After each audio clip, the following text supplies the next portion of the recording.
And we're back with some more Dave the Diver. And today we're going to get some moray curry, some Thai something fish, and I've made a list. And we're also going to crack open some places at the bottom so the sea people can get back to their village. But we'll do that at the end because I want some ingredients. Oh, and a whole bunch of spotted jellyfish because it's worth an absolute fortune, it turns out. It must really suck to be this shark. Its only reason for existence is so that you can come along, kill it, and turn it into sushi. Lots of sharks are on critically endangered lists, so this feels slightly not exactly wholesome to be going around just adding to the endangered species list.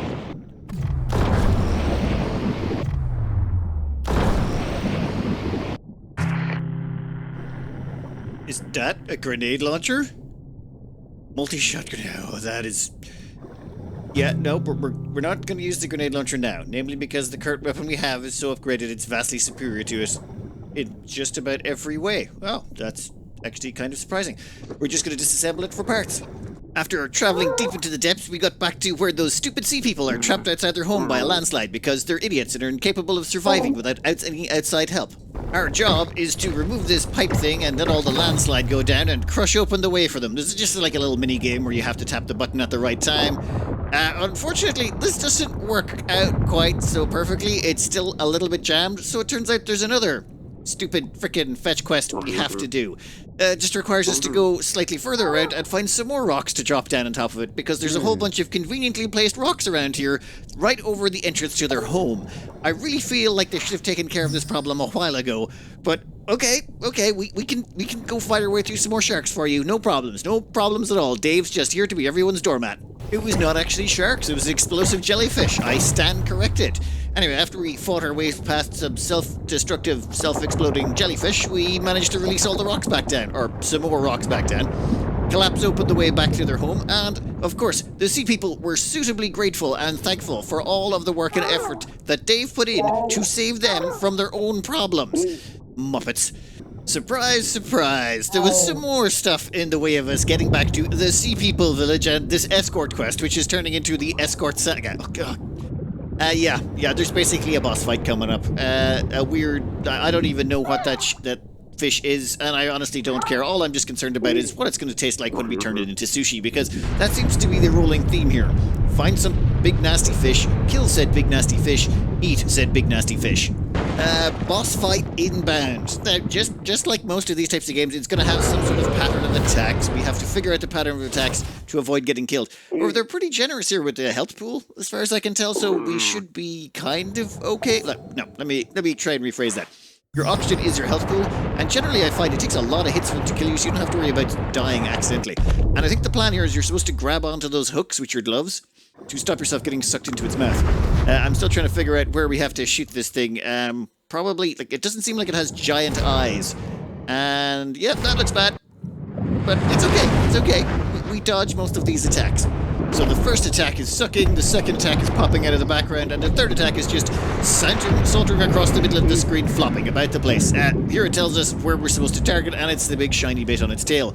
So after it does this saunter across the screen, it shows you its tail and you get to shoot it. We're doing 75 damage a hit there. That's because our gun's upgraded. I think it's level 2 or 3. Though I think, yeah, we're out of ammo right now. So basically, suck attack, pop out from the background attack, then right across the middle of the screen attack, and then we get to shoot it in the tail. And then usually when it gets low on health, then usually you're going to throw in something new. They always do that sort of thing. At this point, I still haven't figured out that it's done its suck attack and it's about to do the snap it, or the come out to the back of the screen. Now it should start sauntering across the middle. Unfortunately, it comes from the left and not the right. I was the completely wrong side and then just got blindsided. But it's okay. It only hits us and does bugger all damage because we just sucked up a big bunch of oxygen.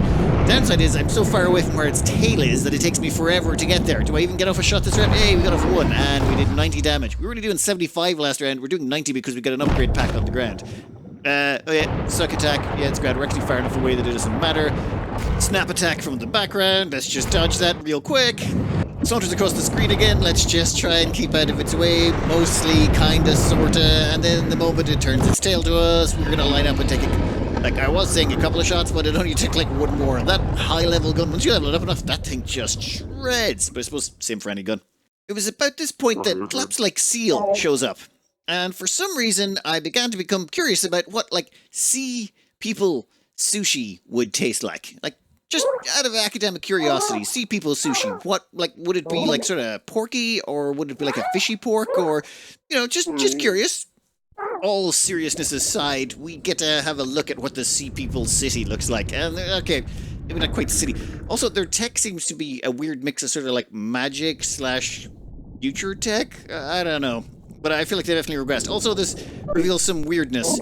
Like, okay, these people have been around for a while, yet they're still using pikes and spears. I mean, okay, you're threatening me, that's kind of cute, but you do realize we have guns, right? Okay, at this range, probably not as useful as you'd think, but still, the guns exist now. How do you people not know this? Where have you been? Under a rock? Okay, bottom of the sea, whatever. Oh. And this is King Squee. I call him Squee because every time he says anything, it's basically just a squee noise. When he's talking about his daughter anyway, it's just squee whatever, squee this, squee that. Yeah, he basically... Ooh, that was a pretty good burn, actually. He just called us a manatee. Yeah, never mind.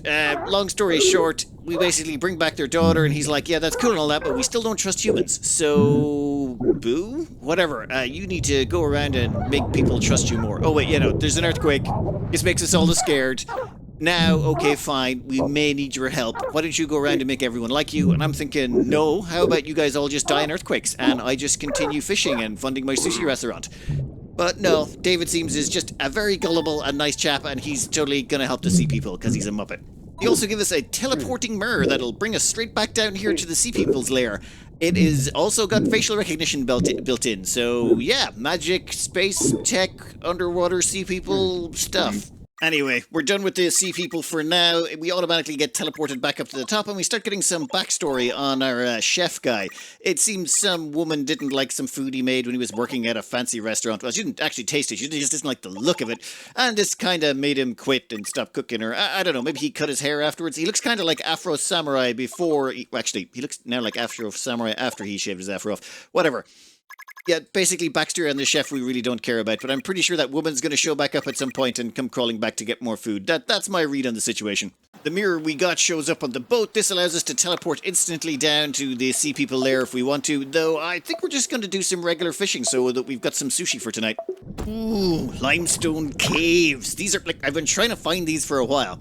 These are one of those things that randomly show up when you're going down, and the reason we like the limestone caves is they give us some ingredients for the most expensive dish we've got at the moment, so we would like a whole bunch of those ingredients. We also have on us the Nerf hammer, that little orange reddish hammer thing that allows us to tranquilize things.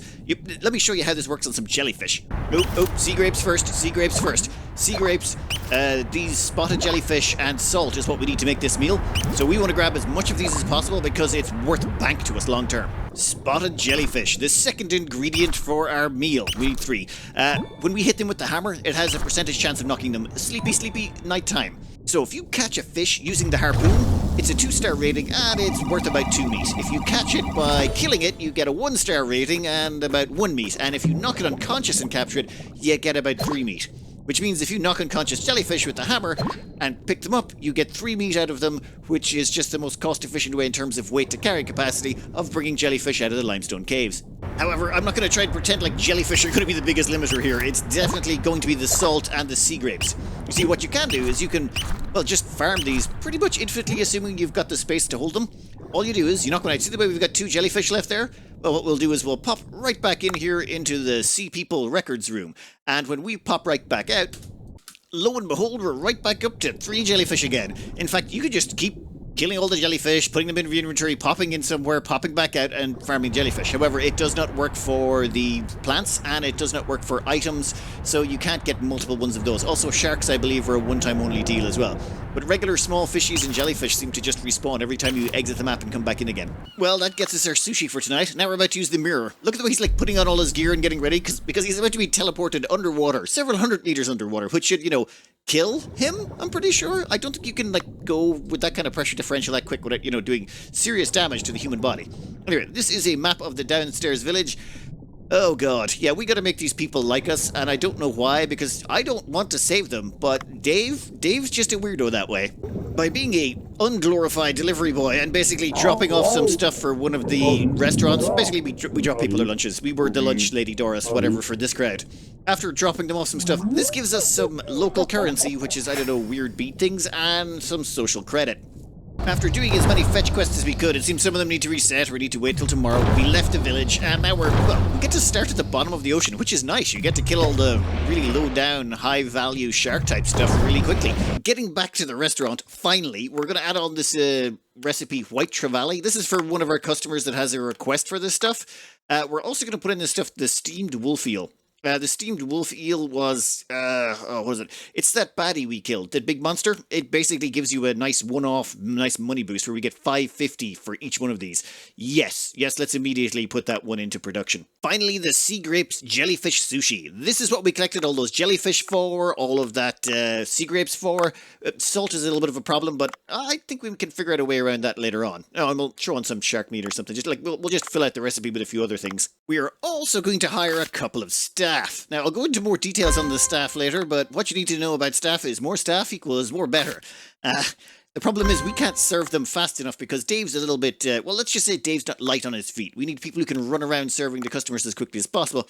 Also, more cooks means we will actually have more food produced faster for those servers to take out. And as we get more and more customers coming in, we're going to need more and more staff. That's one of the things about the Cookstar rating, or the Cookstar rating. The higher it is, the more staff you can have, and the more customers you will get. So you do want to up that a bit when you get the chance. Though there's stuff about that we'll cover later as well. See this little lady right here? She's like got a special quest thing going on, so we had to make her that trevally. That's why we spent all that time making it and putting it on the menu. And we get this little animation for her. Yeah, she's got that weird little puppet thing with her, and she may be a little bit crazy in the head. And when I say maybe, I mean, yeah, no, she is totally mental. By completing this quest for her, by giving her that meal, she actually helps you out by giving you this butterfly net so that you can catch some of the smaller fishies that you couldn't catch before, which is kind of handy. She also tells her backstory, which is basically her dad went missing. He went off looking for some fish or something and then vanished. You know, the usual malarkey. All in all, an excellent night. That boss meat sold like boss meat. It was incredible. We got 5,700. That's our best night so far. And 4.8 on an artisanal flame. Wait, artisanal? Artisan flame. Sorry, not artisanal. That's for water. Money. Give me cargo space. Lots and lots of cargo space. The more cargo space, the more loot we can carry from the down below. Oh, and probably the harpoon gun. More damage equals more better for killing stuff. Though, in all fairness, most of the shark killing comes from the rifle. But yeah, harpoon gun does have a nice sounding ring to it. Back down in the Sea People's Sushi Village, there is some seahorse racing. Yep. It's like a tappy game where you have to tap the button to get it into the green, but not go above the green, otherwise you'll slow down. And I don't know. You could spend hours in here if you really want to. I don't. This one, however, did suck me in a bit. It's all about trying to not get bitten by the bad tooth. There's a tooth there, that one there that shook, the third one in from the right. If you're the one to depress that tooth, you get bitten. So what you want to do is like press down each tooth in turn, and you have to pick between 1 to 3 teeth, and you want to make sure that the other person ends up pressing the tooth that went bungity there a minute ago. See, as you press down these teeth, it depresses them and they get compressed down.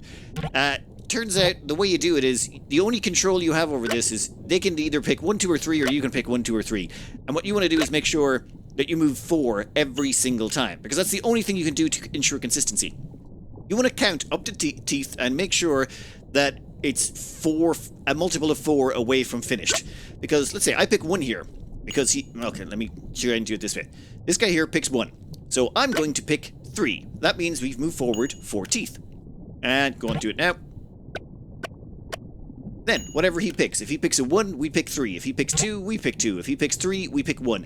And in each instance, we will always be moving forward 4 teeth. That consistency means we're going to make sure that when it comes, like when we get down to like no more teeth left but the one that's going to bite you, it's going to be his turn and he's no way of avoiding it.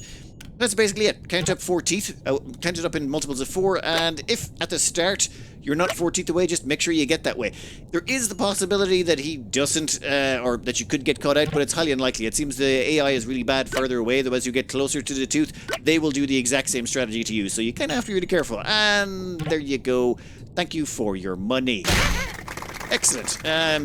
What you use that money for, I have no idea, but I'm probably going to grind up some because I'm sure it's valuable at some point, right? We are up to 55 social credit there. That'll score in the bottom right. We've also got ourselves a little bit of money, and we're riding around on the back of some sort of weird whale thing. I can't remember what they're called. Yeah, we're just gonna go do some more quests with them. Turns out we have to go outside and fight some sharks or something and try and get this credit up to, our social credit up to 100 so we can continue with the storyline. Though honestly, if the sea people died, I don't think I would be concerned, but I think we get extra recipes and stuff for our sushi restaurant if we do them, and it is sort of the game, I suppose. One of the quests we got was to get a ball back from a shark. Turns out a shark ate one of the kids' balls that we're playing with. That is right a thing. I'm not sure risking your life and limb for the kids for getting their ball back. Like, if they knocked it over a fence, I'm down with that. Helping them out is cool. But going to actually have to kill an endangered species to bring them back the ball that they probably shouldn't have been playing with anywhere near the shark, no. See that little blue dot over there? That's a Cleon or something we're chasing after. It's a tiny little sea creature that girl wanted us to find. That's why we've got the little butterfly net. So now all of the smaller fishies we can find. And see that thing in the background? Yeah, it's another boss fight coming up. Now we get to fight, Cleons or whatever they're called. Who cares? Once we grab this one, it'll start the boss fight, I believe. Say hello to the Cleon Queen. It looks like a weird tubby thing with stubby arms. I'm sorry, but this thing just doesn't scare me. I mean, the sharks have a kind of thing going. Well, I suppose you can't just have all sharks, can you?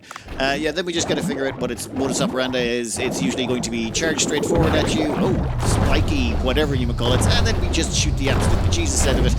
And there's ammunition on the far right and another gun. Though when the thing falls asleep, it's a good time for us to replenish ammunition, do whatever we're going to do.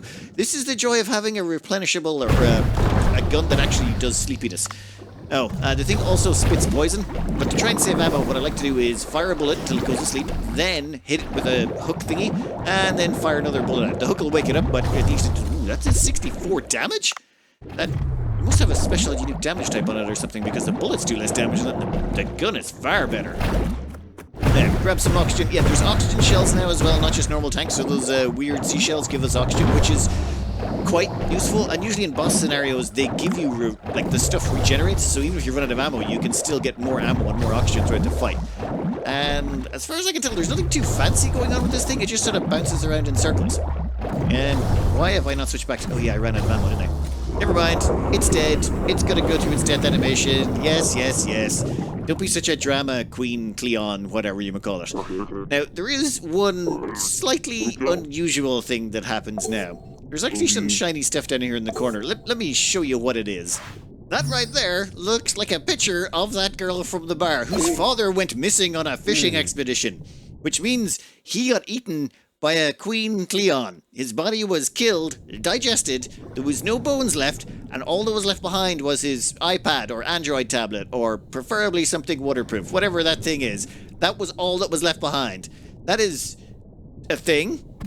So, Maki, whatever, yeah, it turns out your dad got eaten by a giant Cleon Queen, also known as sea butterflies, sea angels, so he got eaten by a sea angel.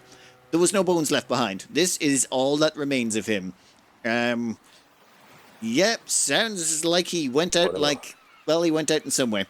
Okay, let's just skip this forward a bit, shall we? After finding out that her dad is dead, Maki decides to join the team as a cook. Because I think her father wanted her to be happy or something. God knows, God knows. All I know is she doesn't cost any money, so we don't have to pay her. Also, she doesn't cost any wages. So basically, we're taking advantage of a recently bereaved girl and putting her in sort of indentured servitude. So maybe Dave's not as dumb as we thought. For tonight's menu, we are going with Cleon Queen soup. So Maki gets to cook up the animal that ate her father, which might be therapeutic to her, until she realizes that by the transitive property, she's technically cooking her own father to be eaten by other people. You know what? It's fine. It's fine. On second thoughts, let's just skip this whole eating section. It feels kind of weird. Back in the Sea People village, I found this game, and this one is probably my preferred method for making money as quickly as possible. Basically, the pearl gets hidden under one of the crabs, and then you have to keep your eyes on the crab and watch it run around, and then you have to, it's basically three-card Monty, but, with 4, crustaceans. So you have to keep your eyes on the prize, and then, just basically click on the correct one. Pretty much 9 out of 10 times I can nail it, so I'm pretty happy with this. And if I ever feel uncertain, well, I do have recording software, so it kind of feels like it's cheating, but it is the fastest way to make money. The one with the tooth one is also 100% reliable. However, that just takes a little bit longer. It takes so long for the guys to do anything. Unfortunately, there does appear to be a limit on how many times you can run the hermit crabs around, otherwise they get tired, so we are limited in the amount of cash you can make. Still have no idea how to spend it all. Social credit-wise, we're up to 100 with King Squee, or whatever his name is, in the bottom right-hand corner there, so let's go find out what our next part is. So, talking to him, after we've gained the trust of the villagers, he's now going to allow us to help him. We had to gain the trust of the villagers, I would like to reiterate that, for them to allow us to help them. We're helping them out of the goodness of our hearts, but first we have to pass their arbitrary test. These people do not deserve to exist, and they should all end up being served as sushi in our shop. Long story short of all of this chatting away, it turns out they give us some backstory, blah blah blah. Come back tomorrow, we'll show you a new area where you'll face new dangers and we'll claim all the credit for them. Is the general gist I've gotten here, so tomorrow it is. Let's go cook some sushi. One of our little side missions for the villagers is to find the lost kid. And what would you know, they're off playing with a shark. Now, I just cannot understand how the shark hasn't eaten the kid already. No, that kid should not be happy. That kid should be dead. Like, I'm sorry. The shark should just have mowed down on that fish and just nothing left. This is the laziest shark imaginable, and now we have to fight it. But it is what it is. Cool intro, though, for the goblin shark. Anyway, I will skip this forward a little bit because it's basically just we dodge shark, we shoot shark. We dodge shark, we shoot shark. And then after a while, the shark stops moving and we have won. That's pretty much how it always goes. Also, that sleep gun is incredibly handy. Every so often we shoot it, it falls asleep and it gives us chances to reorientate, get away from it, or maybe top up our oxygen supply. I don't think this thing gets even too close to killing us, but I suppose we'll find out in a minute, won't we? Well, the boss shark is finished, and we get to save the kid and get some more coins from the villagers that we will probably never use. Bright side is, though, this boss shark will make a wonderful special edition, or, well, a limited special edition for our servings at the restaurant tonight. It's time to slow down and take a beat for a minute while we come to grips with what's going on and our plans for the future. First up is recipes. We want to go into research here, and this is fatty meat of goblin shark aged with olive oil. This is basically the boss we killed. We basically want to research this. Boom, your man will do his little animation of whatever you may call it. We get a dish, 10 servings, and each one will sell for 600. That is a potential 6 grand right there. We will be putting that on our menu tonight. But first up, a couple of things been put on the long finger. One is Cookstar. We are actually leveled up to get gold ranking. To get this, we needed a certain number of followers. That's achieved by basically just serving good food. Best taste, the highest rated tasting on your dish is what counts for that. So we hit that, no problem. Research recipes, you have to have that. Now that we've got all of them, we can hit the rank up. These two people come in and they do their whole little spiel. And yeah, there's a whole animation behind it. I do like that the music they're doing is sort of from Space Odyssey 2001. Why do you have infrared lights? Also, I can't remember what that little science detector is from. Yeah. Of course we pass. It had already been decided beforehand. You're just wasting my time with an animation I couldn't skip. Anyway, we now get access to these recipes, which I think the most expensive one sells for 220. It's a puffer special sushi. Very nice. We also get all of this. Extra menu slot, extra kitchen staff available. Well, not available. We can hire more. Wasabi amount, which I haven't got into yet, and added a bunch of interior stuff, which I don't care about. Next up, we're going to want to go for platinum, though we're going to hold off on this. Reason is, once you research platinum, there's actually a hidden cost behind it. I think it costs you $1 grand or $2 grand a night to be platinum ranked. But 10 more people will show up at your restaurant every night if you're platinum, and another 10 for diamond. So each one of these increases the amount of people coming in. But if you're not making at least, say, 200 per person, probably not worth it. So we want to have a good menu sorted out before we even think about going up to platinum. So we're just going to leave that there. No rush whatsoever on that one for now. All those recipes, by the way, we don't gain access to them immediately. We still have to spend Artisan Flame to actually research them, and each one of them costs, well, a lot. We don't have enough to research all of those just yet. Next up, we've got staff. You see, we have hired a bunch. In fact, let's check the waiting room. We've got this cook in here, and now that we've got the staff slot here, we can have 2 people in the kitchen, 2 people in the dining area, and we also tried to hire a bunch. Now, the first thing I was going to do was just hire this guy, Masayoshi. His whole job would be procurement. If you go under details, we'll go to procurement in a second, but this allows you to acquire items like salt, soy sauce, things like that. They can go off and get those for you, and they're better at it than most.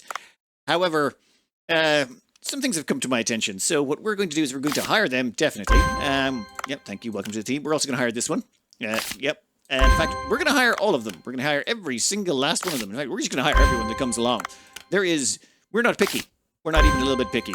Perfect. All 4 of you are now members of the team. Reason for that? You see, when it comes to our menu here, this is the one I'm sort of very interested in. Sea grapes, jellyfish, sushi. We have loads of sea grapes, we have loads of white-spotted jellyfish, but we don't have a lot of salt. So dispatch and cooking pots are where you can get that. Cooking pots are the stuff you find around in the ocean, and dispatch is when you go to your staff, you go to your waiting room and you go, hey, I would like to dispatch some people. Then you select, oh, I would like salt, thank you very much, and number owned 11, we will select. Then everyone can get 1 to 2. Now, I'd like to just show you something, even though it's not a great idea. While we could select all 4 of these and send them all out right now, I want to go through the point system and how I think it works. And I say think because I'm not sure. Now, this is Procure here. It's at 35. If we select them, train them, and hit OK.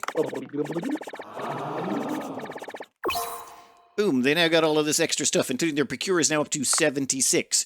Then if we go back to please dispatch and get us some salt, they're still at 1 to 2 amount. So let's put them back into training again. After their second batch of training, they're going to go up to 117. That is perfect. This is all instantaneously done, of course, so we don't have to worry about it. We then select, hit dispatch, select salt again, and boom.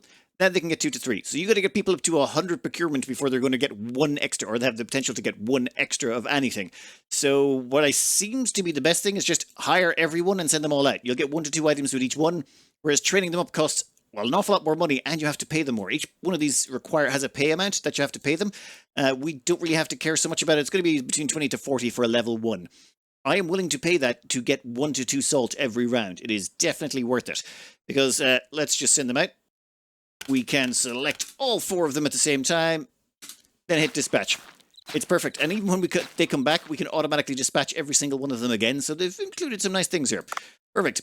Now, they'll be back in a day with some salt. How much? Who knows? This is the crew we've got left with, and there's a couple of things we want to do with them. We want to select Itsuki, whatever, send her to training. When anyone hits level 3, they gain access to one of their abilities. Her one is drink serving, meaning she will serve drinks automatically, and we don't have to do anything anymore when it comes to the drink serving, because that was annoying me. Done. Raptor, we're also going to level him up a couple of levels as well. I can't remember what his skills are, but it's pretty cheap. Wasabi refill. So wasabi refill is pretty good. Only about 3 people have that, and he's one of the better ones for it. So, boom. That's Raptor trained up to be decent. Also, their serving skill is going to be pretty awesome. You know what? Let's let Make go up a couple of levels as well. She's pretty cheap to train. Her level 3 ability is Cooking Plus, which it gives her a bonus to her cooking, which will go up to 240. Or James' level 3 skill is also Cooking Plus. Perfect. Okay, we're going to have some good cooks. Right, that's our staff for the night. Now let's put together our menu. Before we do the first item, I do have to cover this little quest on the side. Serve moray curry. There's some guy who hangs around over here and he's looking for a moray curry. Maybe he'll end up joining our team, maybe not, I'm not sure, but all I know is we have gone out of our way to do a little bit of night fishing to get our hands on the necessary ingredients to make the moray curry. Where'd I put it? Moray eel curry. Perfect. We will hit OK. We are doing exactly 1 serving of that and no more. The other thing we're going to add to the menu is the goblin shark belly roast. Yes, just all sorts of yes for that one. We will hit OK. We will also manage you and make you an auto supply. And the thing is, we're not going to put anything else on the menu. Reason being, we want to sell out of goblin shark before we do anything else because this is our most profitable meal. The moment that's almost gone, though, we're going to come back in here and add in the sea grapes jellyfish sushi, which sells for 225 gold. Our next closest is 152 for Mega Mad Shark. I don't want to do shark anymore. This is just so much more profitable, and if we can mass produce salt, this could become a hell of a money spinner. But for now, let's just see how this goes. Wait. One last thing. Go back into staff, hit hire. We want to put another internet ad for another 4 staff. The flyer ad gets you 2 recruits. The TV ad gets you 3 recruits at 1 rank higher than you currently have. And the internet rank gets you 4 at 2 stars higher than you currently are. And the ranking is all based on the Cookstar rating thing. So if you are gold ranked with Cookstar, then you can get chefs that are up to diamond rank or serving staff that are up to diamond rank. So there's some staff you cannot get until you've achieved at least gold rank. We're going to hire a lot of them. So yeah, let's just do internet ads until everyone's hired and there's no one left to get. Okay, staff, look lively. We're about to get inundated. Now we have 2 cooks, 2 servers, and that's the wasabi meter over there. Normally when that goes low, you're supposed to fill it. This guy. See this guy here? We need to get him his meal. That one there. No one else will bring him his meal but us. Don't ask me how I found that out. Yeah. guy is gonna have the time of his life. I didn't realize we could DH people. Damn, our cooks really are amazing. They're wizards. Oh, never mind. It was just an hallucination. Alright then. Oh, damn it. I was about to point out, people who are looking for drinks are getting served automatically. We don't have to do it. Alright, so it turns out that guy's going to get us a gift later. Wonderful. I'll worry about that then. They are doing good work over here. 1 second. How are we looking on meals? Oh, we're down to one. We're down to one meal. The way I was able to tell that is there's actually a bunch of boards in the background and they tell you how many meals are left, and there is only one goblin shark. So, time to add in, sea grapes, jellyfish. I'm thinking, perfect. We shall manage auto supply. Thank you very much. Oh, and I should probably put in one more just to spread out the load a bit. Ooh, maybe we can enhance some of these as well. There is some confusion around enhancement, or there was for me at the start. For example, if I paid this enhancement cost, it costs me 6 meat. But what's actually going on is, think of it as cooking experimentation. They figured a way to cook the dish better. It's a one-off cost you pay, and all future dishes will cost more, will sell for more and will taste better. All because we let them experiment. So you're basically throwing away 6 meat to make all the future meat more valuable. Done. So you'll notice it still only costs 1 to make a meal of this. So it still only costs 1 meat to make a meal of this, but it sells for more than before. So if you can collect an awful lot of one type of meat, say marbled electric eel sushi, you can upgrade it an awful lot to make it worth more than it would normally be. Let me see here. But each upgrade costs you more and more and more. For example, it's going to cost 10 for this next level. But hey, I like it. What about you? Perfect, 10, enhance. I will buy it. That gets us up to 190 on each of those. That's insane. You. We are okay to use you. There's more of you. Yeah, perfect. We shall auto-supply. In fact, they're getting to the level that they're almost as good as the sea grapes. I want to take the sea grapes off the menu so that we can level them up as well to get even more money per piece of salt. How's all our staff doing? Yeah, they're working.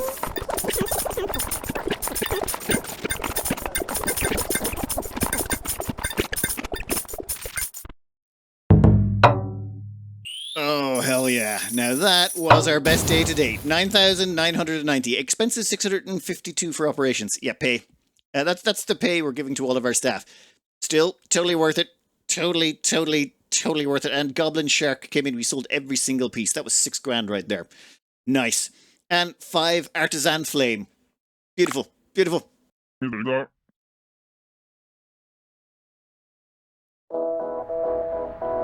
What? Wait, this is my room? Oh, Dave, seriously? Why, Dave? Why? Don't, I mean, I get it. You have a long day. You do a lot of diving and stuff. But still, you can... Oh, wait a minute. This is not Dave. This is the weapons guy. Sorry, I didn't notice all the toys. Yeah, no, he's the weapons guy. Why are we here? Is that a sleep mask? Oh my god, he's wearing a sleep mask that are open eyes. That is objectively dumb, but also kind of disturbing. Oh no. Please tell me we're not in this guy's fantasy. His fantasy is going to be no. Wait, what? I'm confused. A live stage begins in Duff's dream. When the high icon reaches the cursor, press both mouse buttons together. Okay. Use the mouse to move hand up and down and hit the green note. I think I get you. When the orange note appears, shake left and right for loud applause. Now it's time for some cheering. What? No. No, thank you. No. Nope. Nope. I'm out. Nope. I'm not playing. I did not sign up for this game. Fail me. Just fail me. It's fine. It's perfectly fine. I'm not in. It's not that I've got anything against K-pop or J-pop. Or is it J-pop thing? It's just, this is not my scene. Wait a minute. Why is the animation in the background better than the live-action characters in the foreground? God. No, no, I am not playing. I don't care what happens if we fail.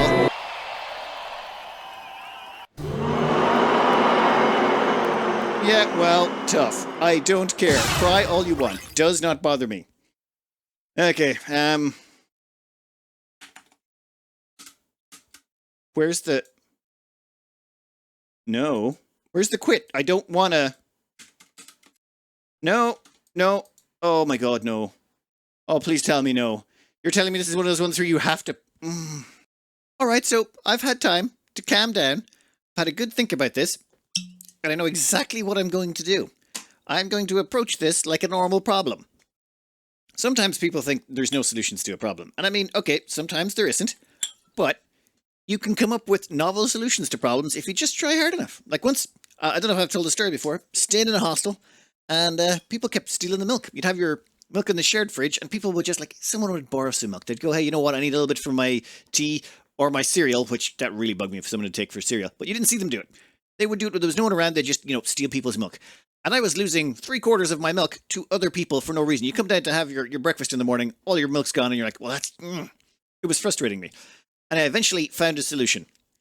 You see, it just required that I had no embarrassment on me. So one day, in the middle of a full kitchen, there was about 5 or 6 people there, I took out my jug of milk, gargled a bunch of it, and then just spit it back into my milk container. Closed the bottle back up and put it back in the fridge. Of course, the people were horrified. They're like, what the hell are you doing? And I'm like, well, people keep stealing my milk, so I'm backwashing it. My reasoning being that I explained to them, if I come down and I find that someone's drank my milk, I'm not angry anymore. I'm actually, happy because someone's been drinking my spit. I'm thinking, you know what? They deserved it. And I'm happy. And even though my milk is still gone, I'm in a better place and I have a better mood. And of course, had I been doing this for ages? No, but everyone thought it was true. And a story like that spreads pretty quickly. By the end of the day, a couple of people asked me, is it true? And I'm like, yeah, I totally do that. Because, complete lack of embarrassment on my end. Yeah, it's a gift, or a curse, whatever you want to call it. So, anyway, milk thefts instantly stopped for everyone. I came down the next morning, my milk was fine. It was like, I think it was 2 or 3 days later, I went down and checked the level of my milk, and it's like, no one's drank my milk at all. I was kind of disappointed. It was like, this has worked too well. So, if you think hard enough, you can always find a solution. So, the way I figured it here is with Dave. This is his dream, right? So he's having his happiest moments, or whatever, we're trying to have a happy moment. However, if I was to say, get a large weight and place it on my space bar, that would mean this thing would start up again, and then after it starts up again, it will go all the way through, he'll fail, and then he'll start again, and again, and again, and he will be trapped in a failing dream. And then I can just leave it run overnight, and fine, at some point I will have to pass this, but at least this guy, the weapons guy, will have had the worst night of his life. We're going to let him dream that he's failing for the next God knows how long. I'm sure it will be wonderful. Anyway, I am going to cut this out here. I hope you enjoyed, and good luck.